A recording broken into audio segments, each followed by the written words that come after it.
Ok, chicos. Entonces, eh, vamos a tomarnos, digamos, la tarea de investigar un poquito esta época, ¿no? Yo lo que voy a es darle algunos datos. Estamos hablando de la Primera Guerra Mundial, que ocurrió entre 1913 y 1918. Estamos hablando de la Revolución Rusa. Estamos hablando de la Revolución Mexicana, que ocurrieron en las primeras décadas del siglo XX. Hubo un periodo entre guerras, hubo el crack de la bolsa de valores, hubo la guerra civil española y finalizando la guerra civil española, la invasión de Alemania a Polonia, a las fronteras de la Unión Soviética, llamada, había ya triunfado la revolución socialista y Alemania, digamos, se constituyó en el instrumento del capitalismo para tratar de acabar con el avance del socialismo en ese tiempo. La Segunda Guerra Mundial tiene, digamos, su principal escenario allí. Por supuesto, está también en África, está también en Japón, pero es el principal escenario de esa lucha de los grandes modelos. El modelo socialista estaba, eh, que había nacido y crecía en Rusia y luego la llamaba Unión de Repúblicas Socialistas Soviéticas, y el modelo occidental capitalista que tenía a Europa, en primera instancia Inglaterra, Gran Bretaña, Francia, otros imperios como el imperio belga y el imperio estadounidense. Y luego, bueno, ese fin de la guerra mundial, en 1945, comienza la descolonización del mundo y comienza un periodo conocido en la historiografía como la Guerra Fría, las grandes tensiones entre el mundo socialista, el mundo capitalista, a través de la competencia en los desarrollos científicos y tecnológicos guiados hacia el armamentismo. Y esto dura justamente hasta la, toda la vida de este señor.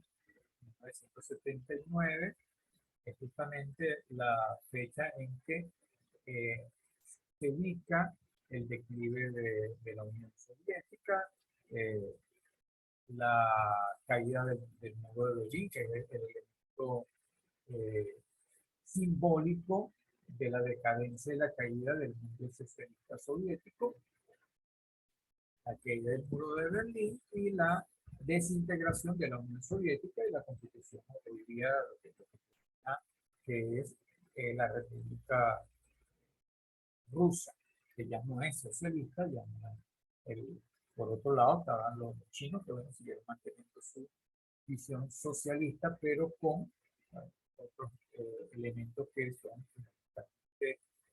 capitalistas. Podemos tener, digamos, en algún momento la posibilidad de conversar. En todo caso, son los hechos fundamentales de la época, en 1979, cuando muere el señor Carlos Parsons. Entonces, estamos hablando de un periodo de altas tensiones entre Oriente y Occidente y un predominio en el mundo occidental donde él se desarrolla de el pensamiento capitalista liberal. Luego de la Segunda Guerra Mundial, en el liberalismo eso se suaviza con las llamadas sociedades de bienestar, la welfare state, la sociedad de bienestar, que entonces hay, digamos, como un periodo en el cual el liberalismo da pie a la participación del Estado con fuerza, periodo de descolonización, gran parte de las naciones del norte de África y de África se eran del yugo imperial de Europa, de Francia, de Inglaterra, y eso está todavía tenemos hay muchos países que todavía son colonias.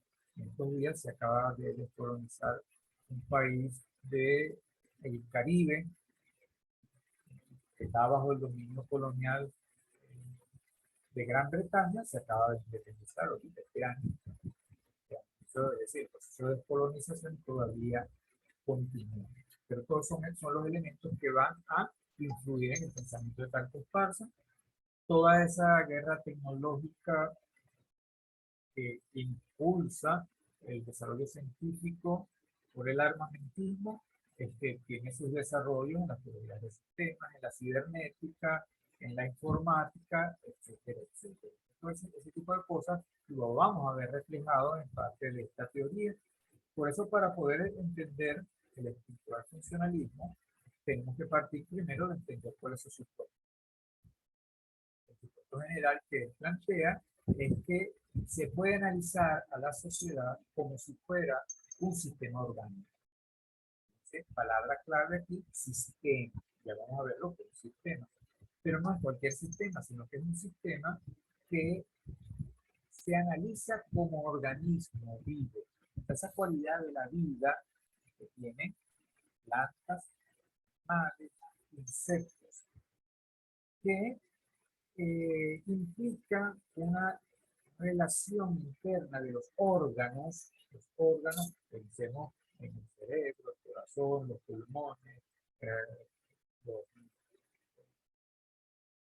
estómagos, las venas, las arterias, el sistema como totalidad, que a su vez está constituido de sistemas menores. O sea, tenemos un organismo vivo que vive, se mantiene vivo en la medida en que todos sus órganos estén en funcionamiento y sus órganos a su vez por parte se constituyen en pequeños sistemas. Entonces tenemos el sistema circulatorio, tenemos el sistema digestivo, el sistema respiratorio, que son conjuntos de órganos que son interdependientes, que cualquier modificación, cualquier afección que afecte, valga la redundancia, a uno de estos elementos va a afectar al resto de los órganos y afecta a la totalidad. Esa es entonces esta visión. Entonces nos habla de un conjunto de órganos vinculados en virtud de un orden. ¿Cuál es el orden? El orden que él plantea es el orden del equilibrio. El equilibrio, ese orden, que se institucionaliza en función de sus componentes al servicio de la totalidad. En este caso, a diferencia de Weber, él considera que la sociedad existe como sistema, como un sistema orgánico, donde hay diferentes estructuras que se relacionan, interactúan unas con respecto a otras. Y fíjense que en el lenguaje republicano hay mucho de esto. Usted habla, por ejemplo, de los órganos de justicia, los órganos del Estado. Hablando entonces de los componentes del Estado, los componentes del orden jurídico, los componentes del orden legislativo, y los llamamos órganos. Y esos órganos están en interacción permanente, en función de un orden. Un orden que en el caso de la sociedad se institucionaliza, es decir, obtienen la aceptación de la sociedad y por tanto se hace obligatorio cumplimiento desde el punto de vista de la racionalidad formal, en consideración a las competencias que le corresponden a cada uno de ellos y a los fines para los que están dados. Pues fíjense, piensen en la república, piensen en la república tradicional con 3 poderes, cada uno con sus órganos. En el caso nuestro, la sociedad de la Quinta República, con sus 5 poderes, y cada uno de esos poderes tiene sus propias competencias y tiene sus propios fines. Fines, competencias, y que están en interacción permanente con el resto de los órganos, haciendo una totalidad como sociedad. Ese es el supuesto básico. Para llegar a este supuesto, tiene que partir de la noción de sistema. Esto es una aportación de un autor llamado Bertalanffy. No quiere decir que Bertalanffy haya sido el primero que haya hablado de sistema. De hecho, Durkheim habla de sistema. Solo que Bertalanffy desarrolla la teoría de un fenómeno, el fenómeno que es el de los sistemas. Y los sistemas pueden ser vivos o no vivos. Los sistemas pueden ser abiertos o cerrados. Este esquema es el esquema básico de un sistema abierto. Generalmente los sistemas vivos son sistemas abiertos. Tienen entonces componentes que ya vimos que se pueden denominar órganos del sistema. Tienen un entorno, un contexto, algo que lo rodea. ¿Qué hay en el entorno de un sistema? Otros sistemas. Sistemas mayores, menores, sistemas iguales. Cada sistema tiene los elementos internos, tiene dispositivos de entrada, en inglés input, dispositivos de salida, en inglés output, y tiene una dinámica interna de relaciones entre los elementos internos.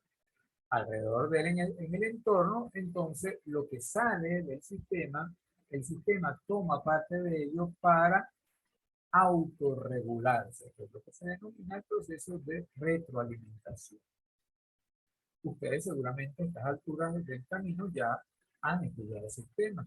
De hecho, la Escuela de Relaciones Industriales está montada sobre esta teoría de sistemas.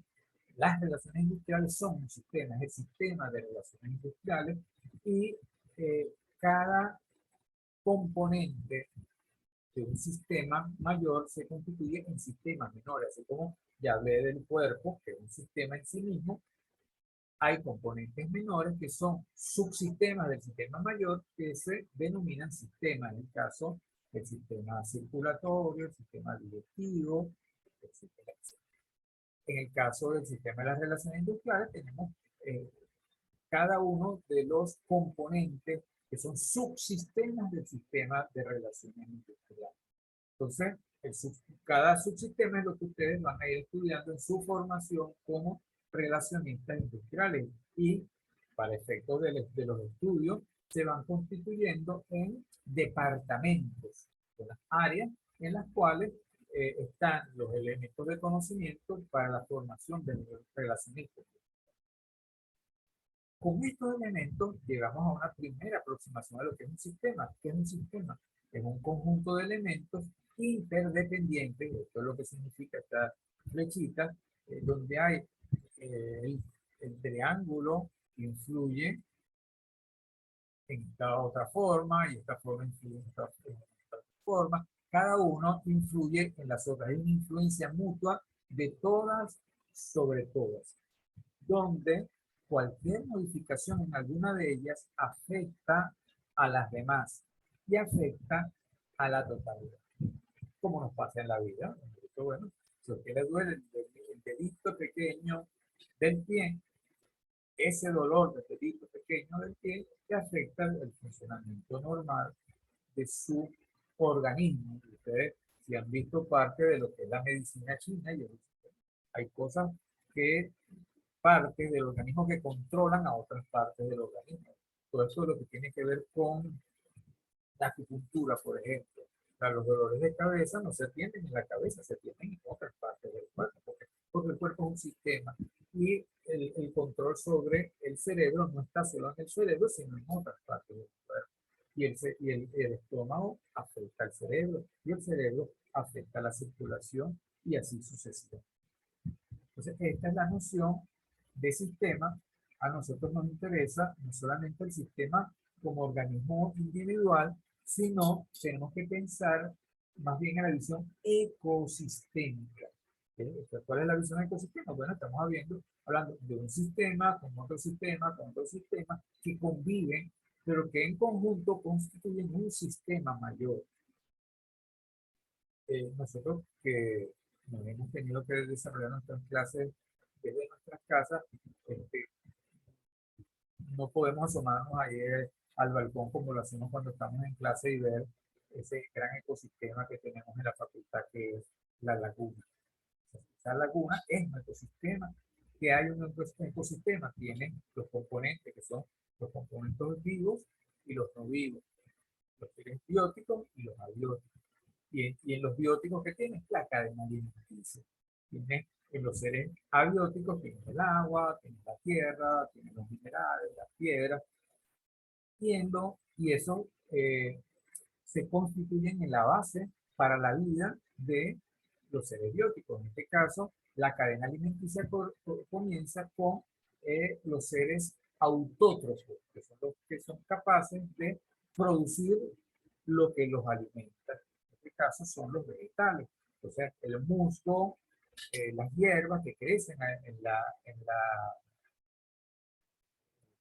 laguna, entonces produce su propia vida a través de los rayos del sol, la fotosíntesis, generan y se autogeneran y se regeneran. Ellos son alimentos de peces, los peces son alimentos de otros peces, los peces otros son alimentos de las aves, las babas. Entonces, la cadena alimenticia que lleva, bueno, hasta los descomponedores. Esa es la visión de ecosistema.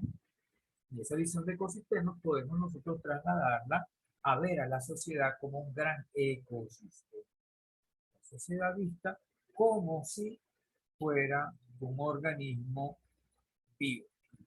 Para entender esto, les voy a pedir que ustedes, yo les mandé la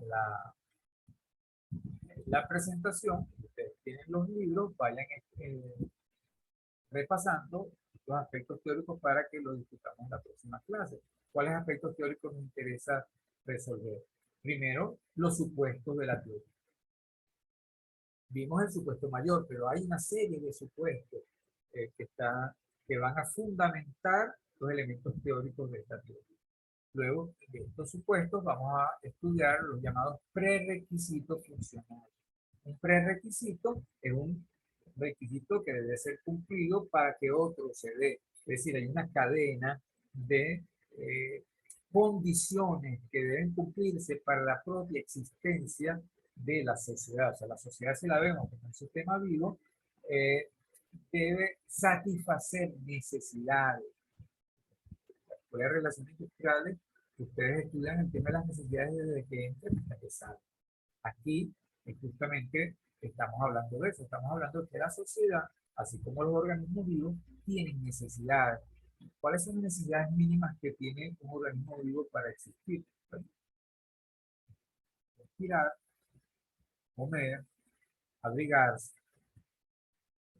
Aquí tenemos que reflexionar cuáles son las necesidades que debe satisfacer la sociedad. Hablamos entonces de requisitos funcionales, luego hablamos de lo mínimo básico, es así como, bueno, que necesita reproducirse, pero entre reproducirse y respirar, ¿qué necesita más? Seguramente respirar, porque si usted dura sin respirar varios minutos, muere. En cambio, si dura sin reproducirse, a lo mejor puede durar un tiempo, ¿no? Igual con eh, después el agua, después la alimentación, y así cada uno son, digamos, más obligatorios que otros. Con ello vamos a llegar al modelo ágil, que es el modelo a través del cual vamos a analizar a la sociedad desde el punto de vista macrosocial, que es el análisis funcional. Con ello y la noción de estructura social. Yo les voy a pedir entonces que revisen estos elementos teóricos en los libros que ustedes tienen. Allí de George, teoría sociológica tradicional, teoría sociológica tradicional que ustedes tienen de George, el apellido, pero ustedes lo tienen, yo se los mandé al principio, no lo podemos volver a colocar para que ustedes revisen el capítulo correspondiente a el señor Talcott Parsons y entonces podamos en la próxima clase desarrollar a plenitud la teoría del estructural funcional. Quedan unos minutos, si alguno quiere hacer alguna pregunta acerca de lo que hemos hablado, por favor, aprovechen. aprovechemos estos minutos para ello.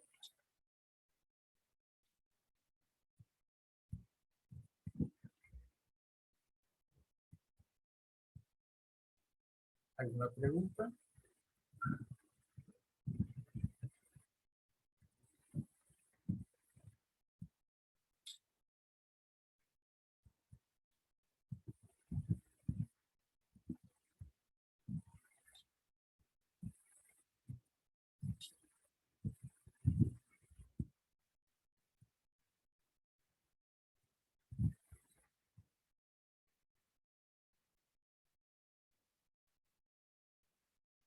Que dice acá, hasta el momento ninguna. Gracias, Leonardo. Bueno, recuerden que tenemos el chat. El chat no es solamente para cosas administrativas. Cualquier cosa estamos a la orden para ir resolviendo las preguntas. Vayan desarrollando en el transcurso de la semana la asignación que está colocada en el aula virtual. Recuerden que estas grabaciones van a ser colocadas en el aula virtual para que puedan verlas con mayor detenimiento si lo quieren, y las presentaciones también van a estar ahí en el aula virtual, y estamos a disposición de ustedes a través del WhatsApp para responder cualquier duda de los temas que hemos venido tratando en el momento que ustedes lo consideren. Con esto entonces, bueno, nos despedimos por hoy. Feliz noche. Vamos a